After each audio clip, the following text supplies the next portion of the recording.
하겠습니다.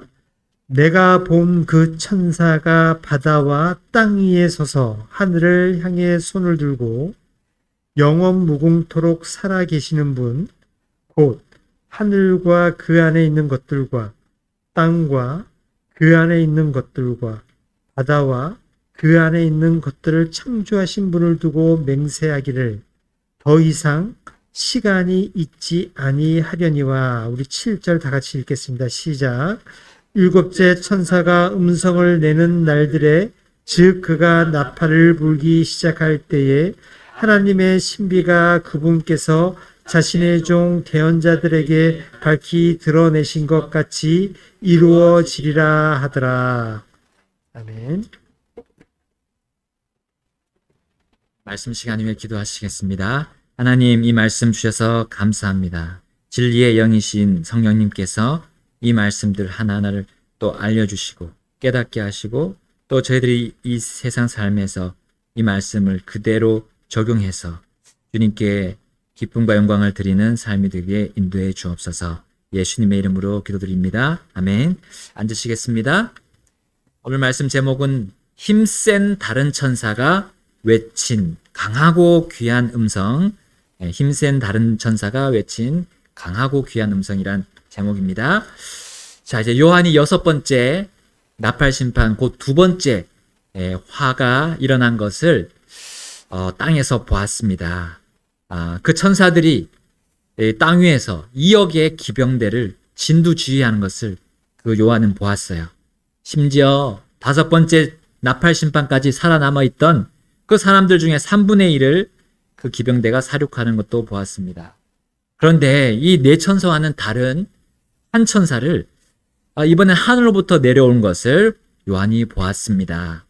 자, 이 천사의 특징이 다른 천사들과는 달랐어요. 일단 힘이 세 보였습니다. 또 구름으로 옷을 입고 있었어요. 또한 그의 머리에는 무지개가 있네요. 그리고 그의 얼굴은 해 같고 그의 발은 불기둥 같았습니다. 자, 이렇게 천사를 이렇게 세밀하게 묘사한 천사는 성경에 나오지 않습니다. 그 앞에 있었던 네 천사와는 사뭇 다른, 그리고 어느 그 천사와도 다른 모습의 그 천사를 요한이 봤어요. 이 힘센 천사는 그 네 천사와는 다르게 묶여있지 않았었죠. 마치 예수님처럼 하늘에서 내려오는데 구름 가운데 내려오시는 예수님처럼 그 천사가 구름으로 옷을 입었다 했습니다. 그리고 무지개가 머리 위에 있다는 것은 그 어떤 천사도 그렇게 표현된 천사가 없어요. 완전히 다른 천사와는 구분되는 것임을 알려줍니다. 자, 그런데 우리 에스겔 대언자도 환상 중에 이 하늘에 올라갔을 때 그 주님의 영광스러운 모습을 봤어요. 그때 바로 무엇을 봤냐? 우리 에스겔서 1장 28절에 제가 읽겠습니다. 사방으로 퍼지는 그 광채의 모양은 비 오는 날 구름 속에 있는 무지개 모양 같았더라. 이것은 주의 영광의 모습을 가진 모양이더라. 내가 그것을 볼 때에 얼굴을 대고 엎드려 말씀하신 분의 음성을 들으니라 했습니다. 자, 무지개가 있었죠? 하나님의 영광, 주 하나님의 영광이 무지개로 또 보여졌어요. 자, 요한 역시 환상 중에 이제 하늘로 올라가서 이 왕좌에 앉으신 주님의 모습을 보았습니다. 우리 계시록 4장 3절에 먼저 무지개의 모습을 봤어요. 4장 3절 보게 되면 앉으신 분의 모습은 벽옥과 홍보석 같고 왕자 둘레에 무지개가 있는데 보기에 에메랄드 같더라. 자, 무지개를 하나님이 언제 창조하셨는지 여러분 기억하시죠? 언제 창조하셨죠? 노아 시대. 예, 맞죠? 노아 홍수 이후에 생명의 숨이 있는 모든 것을 멸하신 뒤에 하나님께서 그 무지개를 만드셨어요. 그 이유는, 그 무지개를 만든 이유는 다시는 물로 세상을 심판하지 않겠다라는 하나님의 언약의 증표였습니다. 그래서 하나님과 땅 위에 있는 모든 육체의 모든 살아있는 창조물 사이에 맺었다고 그 창세기 말씀에 우리는 볼 수 있습니다. 그 언약의 무지개였던 거죠. 특히 하나님은 그 무지개를 내 무지개라 했어요. My bow라고 했어요. My bow. 예, 무지개. 내 무지개라고 했어요. 자, 이것은 바로 하나님과 깊은 연관이 있다는 거죠. 무지개가. 나아가서 이 무지개가 이 성경에서 이 외에 하나님과 관련된 그 외에 다른 의미로 쓰인 적이 없었다는 겁니다. 바로 하나님과 깊은 연관이 있는 게 이 무지개라는 사실이에요. 우리 한 번씩 이렇게 보는 무지개가 그냥 이렇게 떠 있는 게 아니에요. 그게 하나님과 깊은 연관이 있다는 거. 라는 건데, 자, 오늘 본문에 이 바로 힘센 천사의 머리 위에 무지개가 있었어요. 네. 그러므로 이 천사는 적어도 주님과 매우 가깝다는 걸 보여줍니다. 왜냐하면 그 천사는 무지개 외에도 그 얼굴이 해 같다고 했고, 그 발이 불기둥 같다고 했어요. 자, 요한이 사람의 아들이신 주님을 처음에 보고 묘사한 부분이 우리 계시록 1장 14절부터 16절에 나옵니다. 네, 우리 가서 잠깐 볼게요. 계시록 1장 14절부터 16절. 제가 먼저 읽습니다. 그분의 머리와 머리털은 양털같이 희고 눈같이 희며 그분의 두 눈은 불꽃 같고 그분의 두 발은 용광로에서 달군 듯한 정제된 놋 같으며 그분의 음성은 많은 물들의 소리와도 같고, 자 16절 함께 읽겠습니다. 그분의 오른손에는 7별이 있으며 그분의 입에서는 양날 달린 날카로운 검이 나오고 그분의 용모는 해가 세차게 빛나는 것 같더라. 아멘. 자, 우리가 사랑하는 주 예수 그리스도께서 우리 천사로 표현될 수 있음은 구약을 통해서도 알 수 있고 우리 또한 요한계시록을 통해서도 우리 보았습니다. 그리고 오늘 본문을 통해서도 충분히 볼 수 있어요. 자, 그렇다면 주님께서 왜 하늘에 계시지 않고 땅으로 이렇게 천사의 모습으로 내려오셨는가라는 거예요. 7년 대환란 중에 이제 거의 반이 지났어요. 3년 반이 지난 이 시점에 왜 정말 이 땅을 다스리러 예수님이 내려오신 건가? 온 세상을 다스리기 위한 그 천년왕국으로 내려온 것이 아님을 우리는 알죠? 이제 3년 반이 더 남아있기 때문에.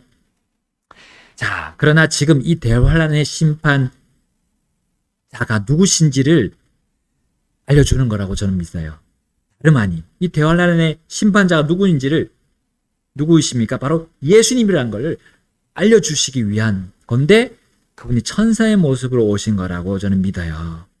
자, 이제 이어지는 부분들도 그것을 뒷받침하고 있습니다. 10장 2절, 우리 계시록 다시 10장 2절에 보게 되면 이 천사가 손에 무엇을 들었습니까?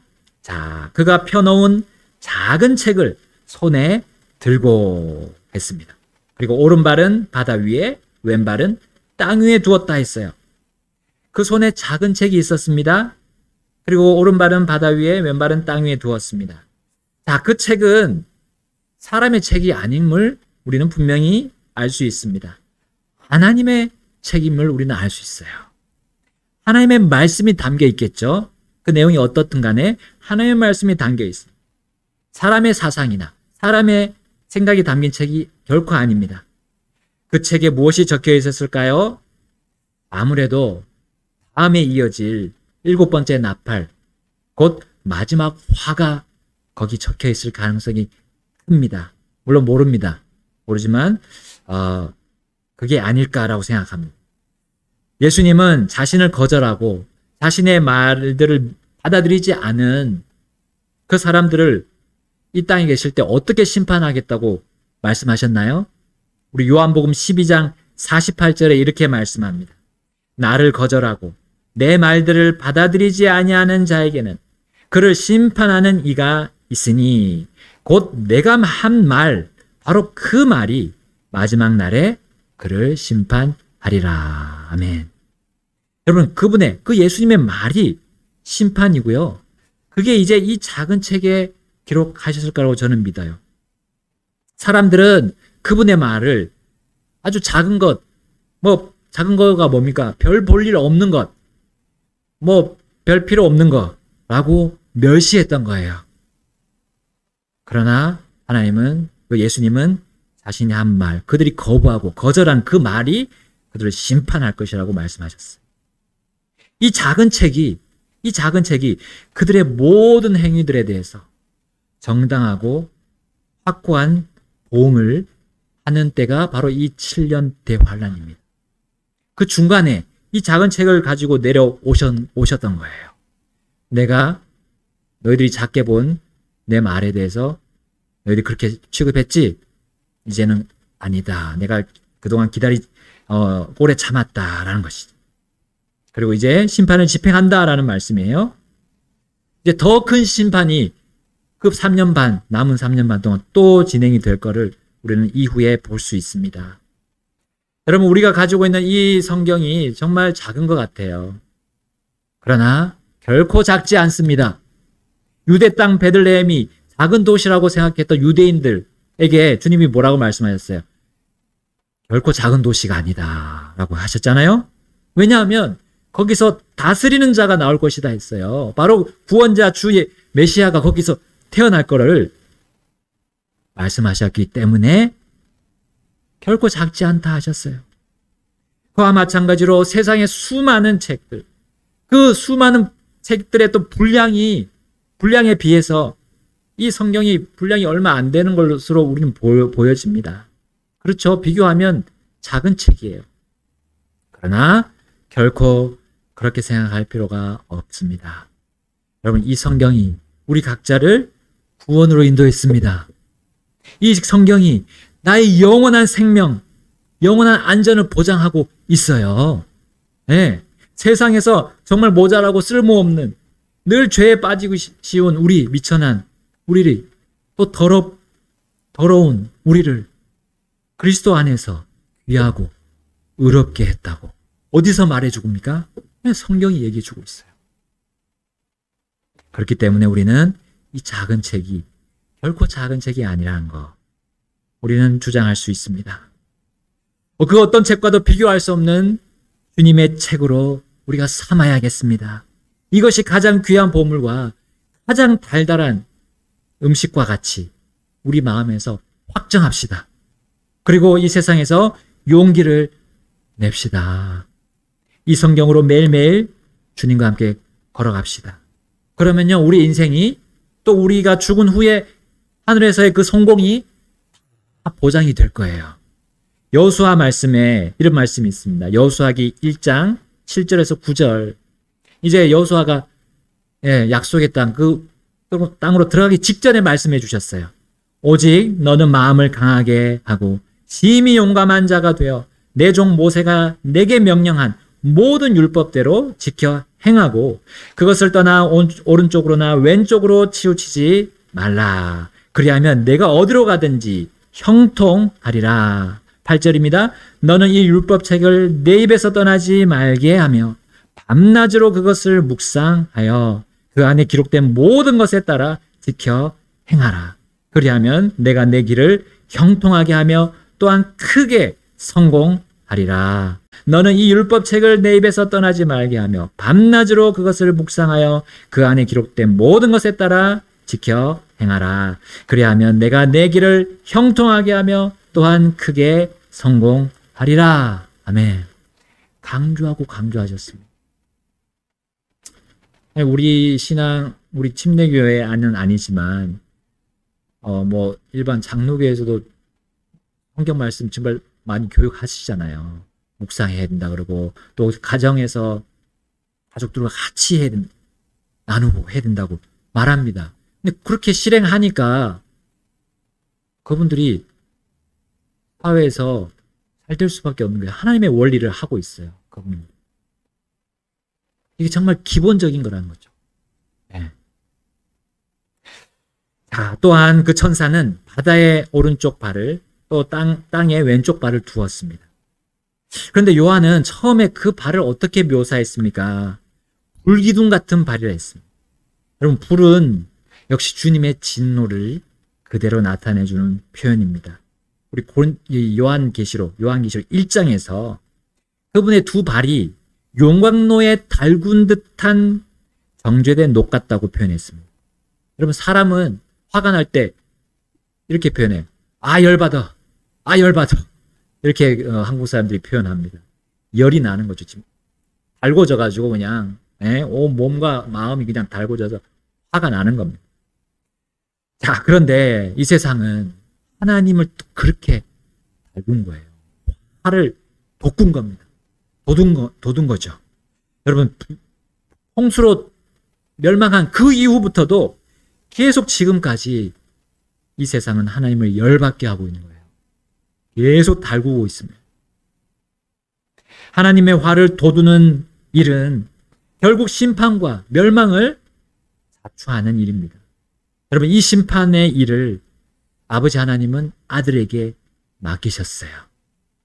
그리고 어린 양이신, 그 어린 양이신, 자신의 피를 흘려서 우리 죄를 씻으신 그 어린 양이신 예수님이 완전히 변모합니다. 모습이 변해요. 무엇으로 변합니까? 무서운 사자로 변하는 거예요. 사자요.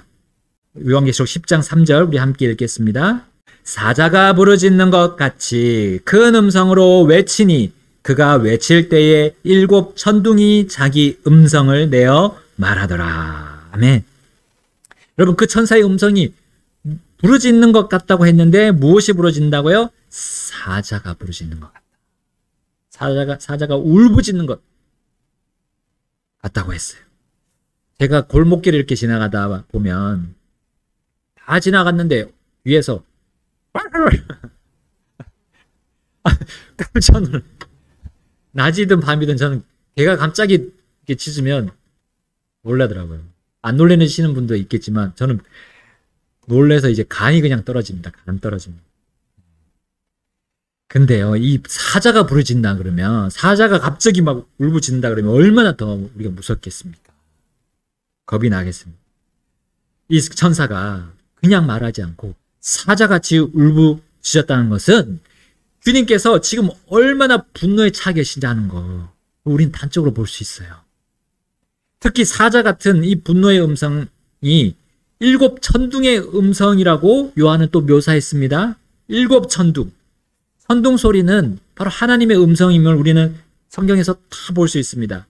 하나님의 원수들을 향해서 천둥 소리가 났을 때 그 블레셋, 이스라엘 치려는 블레셋이 무너졌어요. 블레셋 군대가 완전히 쓰러져 버렸어요. 천둥 소리는 하나님이 자신의 원수를 향해서 심판을 내리시는 이 무기와 같습니다. 무기. 이것이 완전수인 7 음성이라 했어요. 7 천둥이라 했어요. 그분의 분노가 완전히 가득 차 있다는 소리죠. 이 무시무시한 음성을 들은 요한은, 다행히 요한은 저처럼 개가 짖을 때 놀란 것처럼 놀라지 않았어요. 왜냐하면 그 음성은 원수들을 향해서 내짖는 하나님의 분노의 음성이지, 그 하나님의 사랑하시는 요한에게는 괜찮았던 거예요. 그리고 요한은 또한 그 음성에 대해서, 하나님이 주신 음성에 대해서 계속 기록하고 있었어요. 기록해서 지금 우리 요한계시록이 9장, 10장까지 지금 온 거예요. 계속 주님의 음성을 듣고 본 것을 계속 기록하고 있어요. 그렇기 때문에 겁낼 게 없었어요. 그러나 하나님은 그 천사의 사자 같은 7 천둥 소리를 기록하지는 말라라고 명하셨어요. 여러분, 하나님은 자신의 계획을 사람들에게 알리십니다. 그리고 계시하시고 또 기록하게 하십니다. 결코 알리지 않으시고 사람들이 모른 채로 하나님의 일을 진행하지 않으세요. 사람들의 입과 글을 통해서 하나님은 자신의 복, 그리고 자신의 그 저주의 내용을 오래전부터 계속 전달해 주셨습니다. 특히 차별 없이 모든 사람들에게 알려주셨어요. 여러분, 이스라엘 백성에게만 주지 않으셨어요.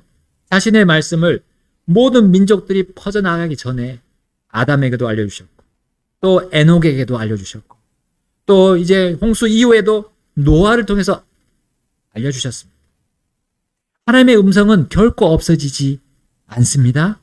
세상에서도 오래전에 어떤 사람들의 그 음성을 명언으로 기록하잖아요. 명언. 기록해서 남겨서 알리고 있습니다. 지금도 수천 년 전에 사람들이 그 명언이 계속 알려지고 있어요. 하물며 하나님의 음성은 얼마나 더 그러합니까? 복이든 저주이든 하나님의 음성을 받아서 기록하는 일을 지금도 우리가 하고 있잖아요. 보존하는 그 일에 우리도 같이 참여하고 있습니다. 우리 교회들이. 여러분, 우리 이제 곧 나올 근본역 역시 이러한 의미에서 보자면 너무나 중요하고 귀중한 사역입니다. 우리는 하나님께서 자신의 말씀, 음성을 보존하신다는 그 계획에 같이 동참하고 있는 거예요. 킹제임스 성경 정말 여러 번역본으로 나온 거, 이거 참 복잡한 일입니다 라고 생각할 수 있어요. 그러나 얼마나 킹제임스 성경이 귀하고 귀한 책이면, 영향력이 큰 책이면 사람들이 이렇게 심혈을 기울여서 여러 사람들이 서로 더 바르고 더 잘 번역해 보려고 애쓰고 있습니까? 왜냐하면 주님의 음성과 그 말씀은 그 어떤 것보다 귀하고 강하기 때문이에요. 권능의 말씀이기 때문입니다. 생명의 말씀이기 때문이에요. 요한은 그 7 천둥 소리는 기록하지 못했지만 이제 자신에게 그 천둥 소리를 낸 그 천사가 어떤 행동을 하고 어떤 말을 하는지 계속 기록할 수 있었습니다. 자, 그러므로 요한계시록 10장 4절에서 이 하나님의 말씀이 멈추지 않았어요. 그분의 귀하고 강한 이 음성이 계속해서 기록되었습니다. 그리고 우리 손에 지금까지 보존돼서 들려 있어요. 자, 그 부분 보겠습니다. 10장 5절부터 6절. 5절부터 6절입니다. 함께 읽겠습니다. 시작. 내가 본 그 천사가 바다와 땅 위에 서서 하늘을 향해 손을 들고 영원 무궁토록 살아계시는 분, 곧 하늘과 그 안에 있는 것들과 땅과 그 안에 있는 것들과 바다와 그 안에 있는 것들을 창조하신 분을 두고 맹세하기를 더 이상 시간이 있지 아니하려니와 했습니다. 여러분, 그 천사는 하늘을 향해서 손을 들었어요. 그리고 창조하신 창조주 하나님을 향해서 맹세를 했어요. 우리 최근에 마태복음 읽다 보니까 함부로 맹세하지 말라고 했죠. 근데 이 천사가 또 맹세를 제대로 할 수 있는 그런 지위에 있지도 않아요. 일반적으로 천사는 하나님의 종일 뿐입니다. 우리 심지어 히브리서 1장 14절에 보면 천사들은 구원의 상속자가 될 우리죠. 구원의 상속자들을 위해서 섬기라고 보내어진 섬기는 영들이라 했어요. 그러니까 그 맹세를 아무나 할 수 있는 것이 아닙니다. 그 맹세의 내용조차도 여기 보니까 아무나 할 수 있는 없고요. 아무나 할 수 없고 오직 심판의 주만이 할 수 있는 말이었던 거예요.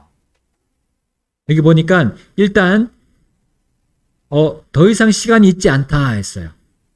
지금 두 번째 화가 끝났잖아요. 이제 세 번째 화가 시작되는데 그 사이에 지금 갭이 있는 겁니다. 간격이 있는 거예요. 지금 재앙이 떨어지지 않는 상황이에요. 지금 멈춰 있는 상황입니다. 7 천둥 소리가 났음에도 재앙이 떨어지지 않았던 거예요. 요한이 왜 그것을 기록하지 않았는지 우리는 이 부분에서 추론해 볼 수 있습니다. 요한이 만약에 그 천둥 소리를 기록했다면 재앙이 바로 떨어지는 거예요. 세 번째 화가 바로 떨어지는 거예요. 근데 지금 멈춰 있는 거예요. 네. 그렇다고 심판이 끝난 것은 아닙니다. 그 천사는 이제 7째 천사의 나팔 소리를 언급합니다. 이 7째 천사의 나팔 소리는 바로 마지막 화를 의미하는 거예요. 우리 7절에 나오죠? 7째 천사가 음성을 내는 날들에, 즉 그가 나팔을 불기 시작할 때에 하나님의 신비가 그분께서 자신의 종 대언자들에게 밝히 드러내신 것 같이 이루어지리라 하더라. 네. 자, 여기 하나님의 신비가 이제 이루어진다 했어요. 하나님의 신비. 이 신비라는 말은 사람이 잘 파악할 수 없는 것을 뜻합니다. 이 은밀한 일이라고 할 수 있어요. 자, 그렇다고 해서 하나님은 자신의 그 은밀한 뜻을, 은밀한 계획을 사람들에게 알리지 않으시면서 그것을 실행하지는 않는다는 거죠. 여기 나왔죠. 대언자들에게 알려주셨다. 드러내셨다. 밝히 드러내셨다라고 하셨어요.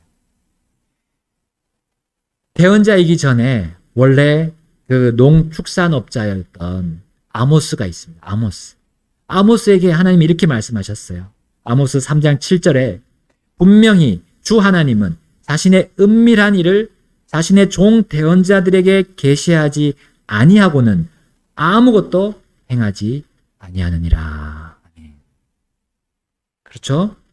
하나님의 신비, 하나님의 이 은밀한 뜻은 어느 시대, 어느 민족, 어느 누구에게든지 밝히 다 드러났던 거예요. 뭐 조선시대 이순신이 뭐 예수님을 믿었나 뭐 그런 소리 많이 하잖아요. 옛날에 사람들이 어떻게 복음을 들었냐. 걱정할 거 없습니다. 하나님이 이미 모든 사람들에게 차별 없이 복음을 들려주셨어요. 대언자들에게 먼저 밝히 드러내셨고 그것이 계속 전달되었던 겁니다. 그러므로 이 세상에서 어떤 사람이 하나님 모르고 그냥 선한 일하고 선한 영향력을 끼치다가 죽었는데 하나님이 그렇게 착하게 일을 하고 죽은 사람을 불지옥에 보내겠어? 라고 반문하는 사람들이 있어요. 그런데 그 사람들은 하나님의 흰 왕자 심판에 가서 결코 반문할 수 없습니다. 여러분, 아직 재앙이 떨어지지 않은 이 땅에, 아직 7년 대환이 시작되지 않은 이 땅에 수많은 사람들이 복음을 듣고는 이런 말로 자신들의 삶을 정당화해요. 왜냐하면 그들의 배후에는 늘 하나님께 불평불만을 늘어놓는 마귀 사탄이 있습니다. 우리 사람들을 정죄하는 그 마귀 사탄이 있어요. 고소하는 자. 여러분, 그가 불신자든 신자든 차별 없이 이렇게 이러한 생각을 가지도록 조장하고 있어요.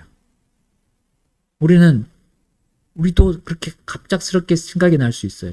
제가 그런 생각을 했었어요. 바로 이렇게. 저렇게 TV에 나오는 사람 중에 저렇게 의롭게 사는데 저런 사람이 죽었는데 저런 사람이 지옥에 간다고? 문득 저의 그 생각, 잘못된 생각이죠. 굉장히 잘못된 생각이죠. 근데 이걸 누가 생각하게 하십니까? 성령님이 생각하게 하시겠습니까? 마귀 사탄이 계속 조장해 나가는 거예요. 마귀가 사람들을 자신이 갈 지옥과 불호수에 데려가는 것, 그것이 그의 작전이고, 또 우리 믿는 자들이 주님을 제대로 섬기지 못하고 복음을 제대로 전하지 못하게 하는 그 작전 아닙니까? 여러분, 하나님의 신비, 이 복음은 결코 은밀한 상태로 전달되지 않습니다. 불신자들이 왜 그렇게 강요하냐, 우리 복음 전하면 그러잖아요. 왜 그렇게 강요하냐 할 정도로, 그들이 그렇게 받아들일 정도로 그들이 들을 수 있게, 정말 그렇게 느낄 수 있게 강력하게 선포되는 것이 하나님의 말씀이에요. 주님의 복음과 진리라는 거죠. 그리고 그 복음은 받고 믿는 자들에게는 달고 기쁜 음성이지만, 그렇지 않은 사람들, 거절하고 거부하고 멸시하는 사람들에게는 쓰고 슬픈 음성입니다. 순종하는 자들에게는 이것보다 단 음식과 같은 것이 없어요. 그러나 불순종하는 자들에게는 이것만큼 쓰디쓴 음식이 없을 정도입니다. 이제 이 사실을 주님은 직접 자신의 손에 있는 그 작은 책을 요한에게 주시면서 증명하고 계세요. 우리 8절부터 10절까지 읽어보겠습니다. 8절부터 10절, 8절 제가 읽습니다. 내가 하늘로부터 들은 그 음성이 또 다시 내게 말하여 이르되, 가서 바다와 땅 위에 서 있는 천사의 손 안에 펴놓은 작은 책을 취하라 하기에, 내가 그 천사에게 가서 그에게 이르되 그 작은 책을 내게 주소서 하니, 그가 내게 이르되 그것을 가져다가 먹으라. 그것이 내 배는 쓰게 할 터이나 내 입에서는 꿀같이 달리라 하니라. 우리 함께 10절 읽겠습니다. 내가 그 천사의 손에서 그 작은 책을 가져다가 먹으니 그것이 내 입에서는 꿀같이 달았으나 내가 그것을 먹은 뒤에 즉시로 내 배가 쓰게 되었더라. 아멘. 요한은 그 진리를 새삼 깨달았습니다. 받아들이는 자에게는 달지만 거부하는 자들에게는 쓰다는 거예요. 이제 어떻게 됩니까? 그 작은 책에 뭐가 써 있겠어요? 저주의, 재앙의 글들이 써 있겠죠. 그리고 이제는 그 마지막 화가 땅에 또 떨어진다는 거죠. 그렇기 때문에 쓰게 돼요. 자, 그리고 요한은 자신이 갇혀있는 이 반모섬에서 이 섬 안에서 죽지 않을 것을 주님의 맹세의 음성을 통해서 듣게 됩니다. 11절입니다. 다 같이 11절 읽겠습니다. 그가 내게 말하기를 내가 반드시 많은 백성과 민족과 언어와 왕들 앞에서 다시 대언하여야 하리라 하더라. 네. 요한은 이제 풀려나서 복음을 전하러 간다는 거죠. 마지막 이제 복음을 전하러 가는 겁니다. 그리고 하나님의 그 강하고 귀하신 음성을 전달할 것이라는 하나님의 맹세의 음성을 들었습니다. 이제 정리하겠습니다. 우리는 지금 무슨 음성을 듣고 있습니까? 또한 무슨 음성을 내고 있습니까? 그것들이 정말 귀하고 강한 주님의 음성입니까? 우리가 매일매일 주님으로 듣는 그 음성들입니까? 매일의 말씀들입니까? 우리가 그리스도의 그 말씀 안에 풍성히 거한다면 우리가 듣고 말하는 그것이 주님의 음성처럼 될 거예요. 바로 사람을 살리는 음성이 될 겁니다. 주님과 함께 그렇게 주님의 음성으로 우리 동행합시다. 그러한 삶을 주님께서 기뻐하시고 우리와 함께 걸어가실 때 우리를 계속 사랑해 주시고 더 사랑해 주실 것입니다. 우리 주님 앞으로 나아가겠습니다. 기도하시겠습니다.